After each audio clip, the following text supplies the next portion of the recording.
अंगनवा बीचे पूजे सब मैया के चरणवा। अंगनवा बीचे पूजे सब मैया के चरणवा। अंगनवा बीचे कलशा के नीचे नीचे बेदिया बनाइला। कलशा के नीचे नीचे बेदिया बनाइला। कलशा के आरी आरी जौआ बोआइला।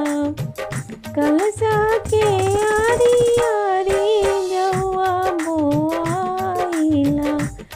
निक लागे जौआ के लहरिया अंगनवा बीचे।